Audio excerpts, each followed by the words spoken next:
Well, on Friday, I was able to participate in my first pre-release with Magic after getting back into it from a 8-9 year hiatus. M15 Cons of Tarkir was the last time I really participated, and I didn't do a lot of the sealed events at the time. I just played with some friends, so this was pretty exciting. I have a local store that had a pretty decent turnout. We ended up going 4 rounds during the event, so it was a lot of fun. We had a lot of players who got a lot of different decks. Everyone got some really cool pulls, and this is what I ended up pulling. So you get the spin down counter. This is my first experience with this type of product, so it was really cool to see. Packaging is obviously pretty cool. I wasn't sure if there was anything in that little section or if it was just a space holder, so I ended up having to dig it out. There's nothing in there. So, quick tangent.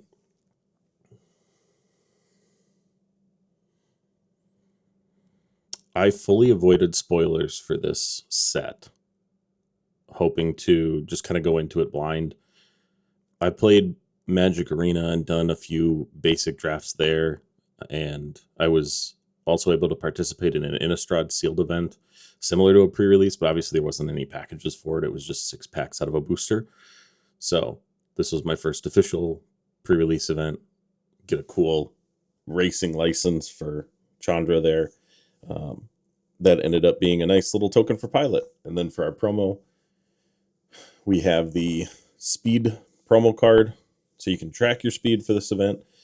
And then I ended up with a Waxen Shape Thief, which is a copy creature with flash. I have a commander deck that's fairy related that has a couple of shapeshifters in it, and I like that mechanic, so I'm actually thinking I might throw that in that deck just for fun. But I was hoping to be able to run blue, just because that's my favorite color. I know that makes me an enemy of the state for a lot of people, but deal with it.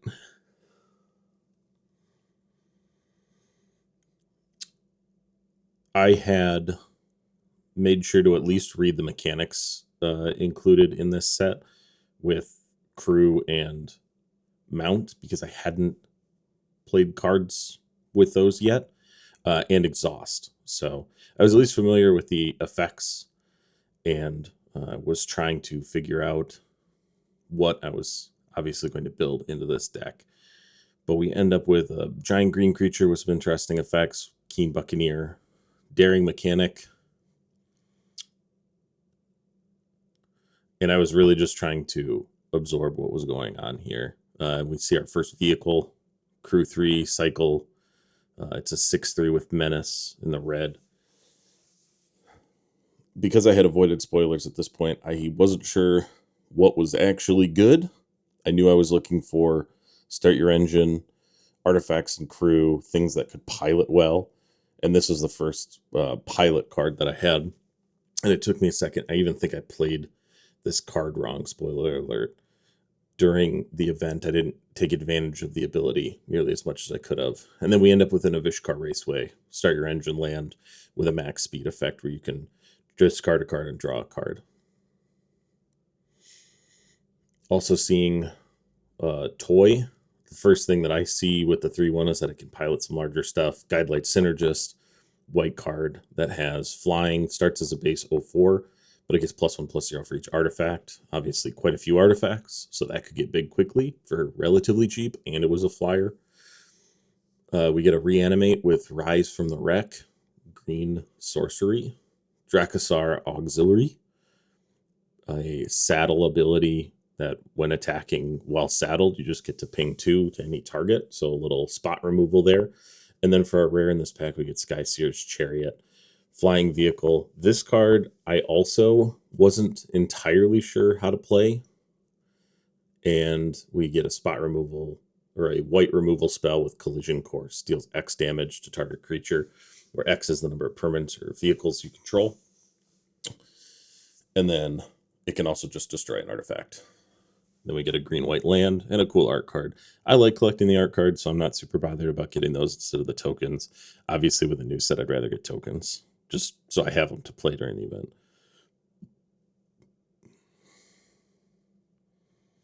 Right now, I'm still wanting to run the Shape Thief, but obviously we need to see what we get. We get a Crash and Burn, which is red spot. We get a 1/1 Death Touch Rat. Love Death Touch Rats, so little 1-drop. Run Over is the damage or fight mechanic for green. It's the instant trick that can potentially kill stuff. Guidelight Optimizer, we get a Mana Dork in blue for artifacts or activated abilities, so exhaust. And then we get another white artifact vehicle here. This one was really cool. It's a little expensive, but in the limited format, being able to play this and immediately have a 1/1 Thopter that can also crew it is really good. And then Ticket Tortoise. It's a 3/1 defender, so decent pilot. Can't attack, but then if your opponent has more land than you, you also get a treasure token, so a little mana fixing and a little bit of ramp there in colorless. And then we have Mutant Surveyor, 2/3. It's a Start Your Engine card, and finally got another one. And then Pace Setter Paragon, a decent exhaust. So red to me is looking like a lot of exhaust to pump later. We get Voyage Home, which I know is a pretty decent card. The affinity for artifacts, the draw 3 and gain 3 made it something I was looking at because I still wanted to run blue at this point, just because I like it. And then we have the Rocketeer Boost Buggy, green-black vehicle. And it also creates treasure tokens, which I was interested in. And then Back on Track, which is a reanimate to the battlefield, and it also creates a 1/1 pilot. So this card was also looking really interesting. Anything that I could use to crew vehicles. White was looking kind of strong with some of the vehicles I had drawn. And then we ended up with Full Throttle for the rare here, which I know is a really cool card, being able to fight a second time. And then we end up with our little holo as the green combat trick, +4/+4 with trample instant. And then just base land. But we'd seen some red cards, but was seeming to miss the low end of the curve there. Black was showing a lot of pilots and some interesting sorceries, and white was actually showing good artifacts, and then we immediately get another collision course on this pack.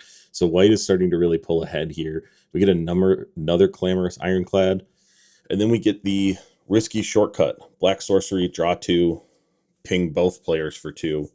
So a little bit of damage to accelerate the game, some draw.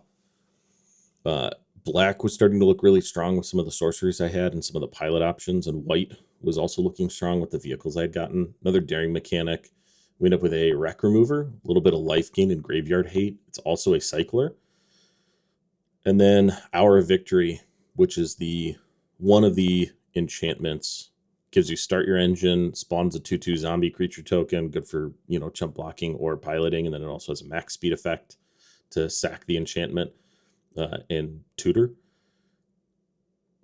Point the Way is one of the green enchantments to do a very similar thing. Start Your Engine, and then you can sack this. This isn't limited to max speed though, so you can do it earlier. And then we get a green-white Veteran Beast Rider.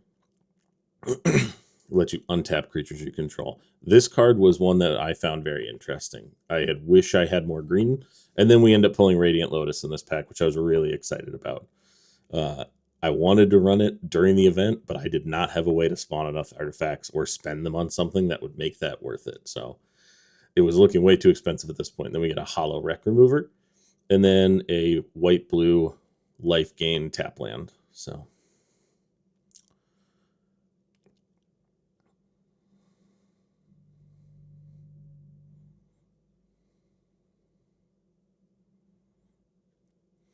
we get a third Clamorous Ironclad. Red is way too high on the curve for me right now. Another Grim Javelineer, another Pothole Mole, which is a mill effect. First Gear Seeker Serpent. Anything with affinity for token or affinity for artifacts was playable. A 5 colorless blue cost activated effect to make it unblockable is also interesting. And then we get that Assailant, which is a max speed vigilance flyer that goes 3/4, a second interface ace, and then a second of Vishkar Raceway. So we also end up with the Back on Track, a second copy of Voyage Home, one of the first green large vehicles that we end up with. It gives you 2 ways to crew it, either crew 3 or you can exile an artifact or creature from the graveyard to make it an artifact creature for the turn. And it has vigilance and trample. So it can get big. And it can activate pretty easily. And then we'll end up with a new type of land, which is the sack land for a pilot. And our rare is Captain Howler Sea Scourge. I was excited to get him. I like Izzet as a set, but unfortunately, red was looking way too slow, and so was blue. I felt at this point that I was missing some core components in the lower end of the curve to be able to run that. We end up with a Trip Up as our rare, or our hollow, which was a little bit of, tempo mess with the other team, which I always enjoy to see. But at this point, blue was looking a little rough. Green was looking too expensive, or red was looking too expensive.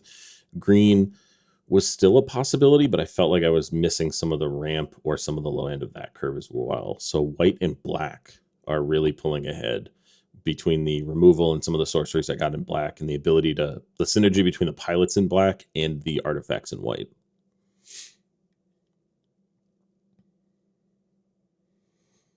We end up with a new artifact starting column. It's a start your engine artifact, tap to add any mana, and then it has a max effect sack ability to be able to, I believe it's draw 2, discard 1.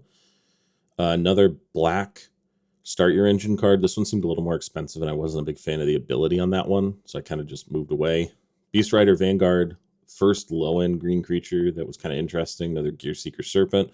And we end up with Wreckage Witcherfolk, a flying 1/3 with Surveil 2 on enter, so a little bit of deck fixing there. And potential with the Reanimate Black Sorcery. Marshall's Path Cruiser, I was reading it just because it was interesting. It was the first 5-color spell I'd seen. Obviously wasn't going to be playing into this event. Then we end up with a Fang Guardian, which was interesting. It's a flash, basically, combat trick. And then we pull an Embalmed Descendant. So white and black were already at the top of my list, with the start your engine effect there, the spawning 2 zombies, and then the pinging at max speed whenever I lose a creature and heal was too good. And then we end up with basically a removal spell in a vehicle that also ends up pumping, crewing for 2, and it has affinity for artifacts. As you saw right before this, we pulled the Pilot Sackland for white. White was looking really strong, and black I already had some synergies with. And then we end up with a Hollow Air Response unit, Crew 1, Flying and Vigilance for 3, and it's a 3/3 creature, or 3/3 vehicle.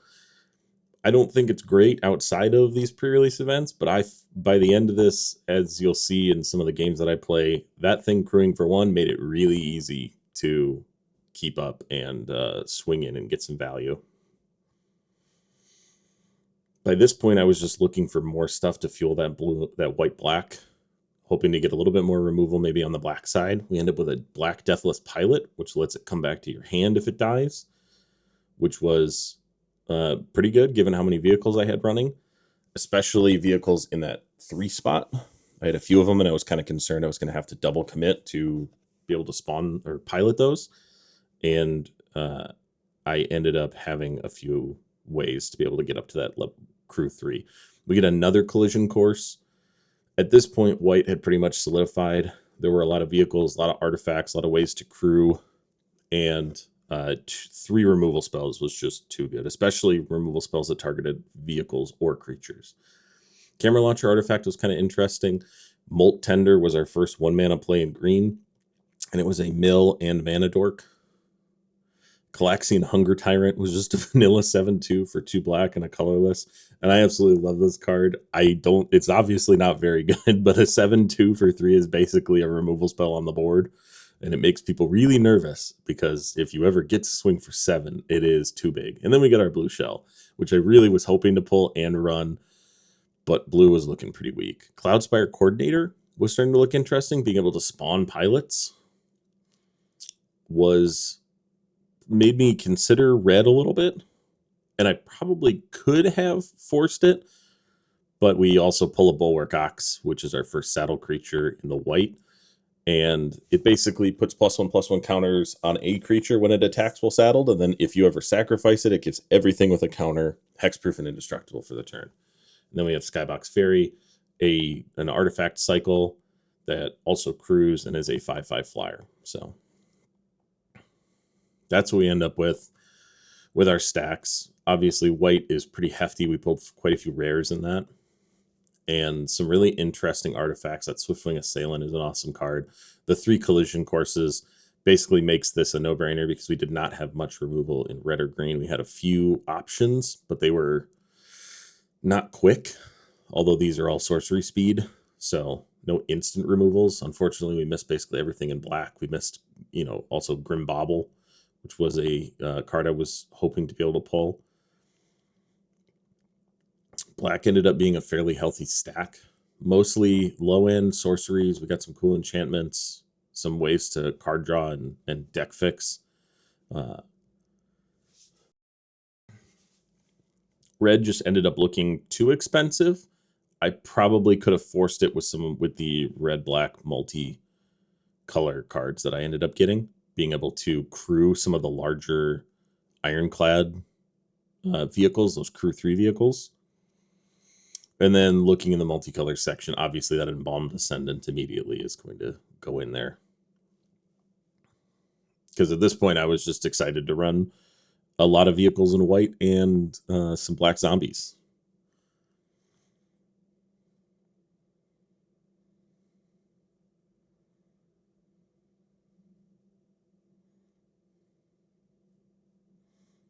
I was trying to understand the artifacts that I had. Obviously, I had a few doubles, and I had to figure out if they were going to be worth running. I wanted to look at that Radiant Lotus again to really see if there was a way for me to run that in here, and I just didn't think there was. There also wasn't much reason for it. I didn't have a lot of stuff that was going to be on the high end of the curve. I didn't have a ton of card draw to give me things to spend that mana on also. So I felt like my curve with white and black from what I had seen was actually going to be pretty healthy. We're going to pull out those Avishkar Raceways right away. Starting your engine and getting to that max speed was too valuable. And then we pull the country roads out because the pilot stack land just seemed like a decent option, given almost everything in our deck was going to end up being a vehicle or mount. So my process for this is basically pull out cards I think are cool, and then start looking through and seeing what kind of mana curve I have, if I can put things together to fuel combos. We're going to pull out collision courses right away because spot removal is just too valuable. We're going to end up running all 3 of those. Air response unit seemed a crew 1 vehicle seemed pretty good, given I had some 1 power creatures I was thinking about. The interface ace as a 0/4 blocker that also piloted and then untapped at its toughness instead of power, which is something I did not fully understand when I first played this. I ended up picking up on it later and fully understanding it. That's just me trying to avoid reading as much as possible. We grabbed the Broadcast Rambler, the 3rd collision course. Skyseer's Chariot was another ability that I didn't fully understand all the implications of when I grabbed it. Being able to make any activated ability cost 2 colorless more to activate ended up being extremely useful. We have another interface ace in there. Then we grab that Guidelight Synergist for the artifact synergy. Both daring mechanics seemed interesting. It was one of the only things that I thought Radiant Lotus might be useful for, being able to put +1/+1 counters on target vehicles without tapping them, and then them being able to potentially crew something meant they could be valuable, but for the most part, I felt like I had enough other things in the deck that could do that just provided more value. We grab the Deathless Pilot, and I read the Demonic Junker again, going back through and trying to understand how many artifacts I have, if I can make an affinity, artifact affinity card work. It becomes very apparent that I should be able to, given how big some of these vehicles are and some of these artifacts are going to be. I think they will survive long enough to make that affinity pretty decent, especially because as I dig through the black side more, a lot of the creatures that I was tagging for piloting or potential chump blocking were also artifacts. I got quite a few toys in here, all things considered. We had a lot of artifact toys and artifact creatures in black as well, such as the Wreckage Wickerfolk, which had the Surveil 2 and was a 1/3 flyer. So some value there, could crew the level 1 artifact. So that ended up going in. We have the Reanimate Sorcery that we're going to end up grabbing. The Start Your Engine enchantment with the max speed ability and spawning a 2/2 zombie creature. I think starting your engine and getting a 2/2 zombie for 3, and then if you hit max speed is just good. Risky Shortcut is also a way to fuel the speed increase because it causes both players to lose life, which means they take damage and your speed can increase even if you can't attack. Mutant Surveyor has a free pump. Engine Red is a 1/1 Death Touch, and it also has a ping ability for 6 mana. It's 5 colorless and a black. And then we have Wretched Doll, which which you talked about previously. I'm reading the Grim Javelineer because I drew 2 of them. It just didn't seem to fully fit the value. The Calaxian Hunger Tyrant, I start liking it more as I read it, just because a 7-2 makes people scared and panic, and making your opponent make decisions is always a good move. So we dig through the artifacts a little bit more. I want to read this Marshal's Path Cruiser again just to fully understand it. What we end up doing here is we pull 1 starting column. I think a 3-cost artifact is going to be too expensive twice, but one of them for mana fixing and start your engine value could be good. The Wreck Remover immediately goes in because a little bit of graveyard hate in here seems like it's going to be a good move. A little bit of life gain because I have a feeling this deck is going to go low on health for a while, because its ramp really ends up leaning into going wide, being able to trade out vehicles, being able to use my spot removal to gain control of the air at this point, and then swinging in for value there. So I think I'm going to go low on health with this deck, but I will stabilize the board at some point and make my opponent have to make decisions and hope I don't have a play over them. The camera launcher was interesting, and I thought about running it in there. I look back at the daring mechanics at this point to see if I can make them work and just really lean into white, and it doesn't seem like I can. The camera launcher actually ends up coming out because getting it to fully work is too expensive for the deck that I'm running, and there's other value, and that's when I grab the Calaxian Hunger Tyrant and just go, I like this card too much. A giant alligator is hilarious, or a giant crocodile is hilarious, and I want to hit people for 7. So I'm not playing this as a hyper competitive event. I want to have fun, meet some new people, playing the game, and enjoy the theme that is Aetherdrift. The Grim Javelineer obviously doesn't go in. I think about throwing a second back on track in for some extra reanimate, but 2 5-cost sorceries seems too expensive. Take another spin through the artifacts that we left out. Throw that starting column in. I do want to make that Radiant Lotus work, and it just doesn't. The only other thing in here that seems like a possibility is that Skybox Fairy. I throw that in. It is a Crew 2 flyer. It's a 4/4, and it has cycle 2, so that seems like it could actually bring some value in. Otherwise, we're just going to take a quick spin through here. I shuffle through the deck just a couple times just to make sure that my counts are on. I'm making sure I have the removal that I'm thinking about, making sure that the Sidrentry and the counts on artifacts are correct, getting the balance down between white, black, and colorless, just to make sure that when I do end up adding my lands in, we have a decent count, all things considered.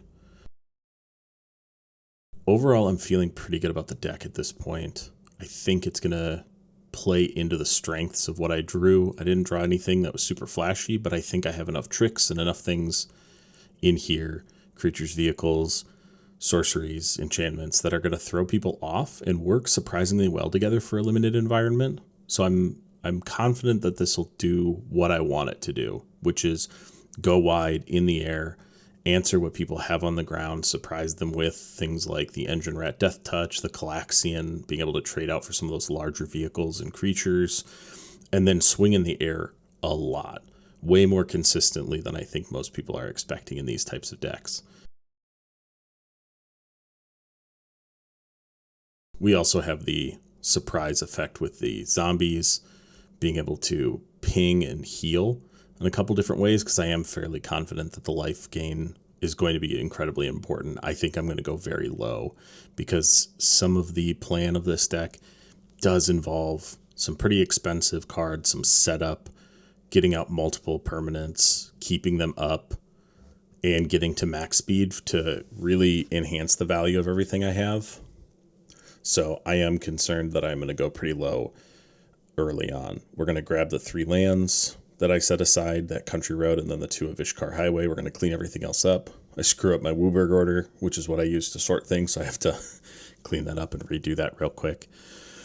But I think we're going to set everything aside and just make sure we have some final counts here. We're going to set out and split up everything by lands, black, white, colorless, and then make sure that we have our final counts. I believe the deck ended up being an almost 50-50 split. It favored black slightly, but I wanted to make sure my white was more consistent. So what I end up doing is instead of leaning slightly with swamps, I end up splitting it right down the middle with 5 plains and 6 swamps. What you're going to say is that doesn't sound like you're split down the middle. I'm counting the country road as a plain because the chance of me sacking that instead of keeping it for mana is pretty low because I think these are going to go quickly. And I think that I have enough other things to crew that if I end up having to sack that for the pilot, it's going to be pretty rare. So I'm going to end up with basically 6 plains, 6 swamps to a Vishkar highway for 14 lands, and then 26 other cards, including the white, the black, the 4 artifact colorless that I have there, and then the 1 split with the Embalmed Ascendant. I have some gameplay of the pre-release event, which I'm also going to be trying to cut together for a little bit of highlights. I had some really fun games and some really cool plays. Again, this was not me going in as a hyper-competitive player. I just wanted to go in and be surprised and really enjoy the pre-release without having a ton of spoilers. Obviously, I went through and read the mechanics to make sure I wasn't a terrible opponent, but I was playing people with very different skill levels throughout the whole thing, and I ended up actually topping the event. We ended up going 2-0 in the first game. We tied 1-1 in the second, and then we went 2-0 and 2-0. So if you want to check out those, make sure to like, subscribe, and follow. And thanks for checking it out.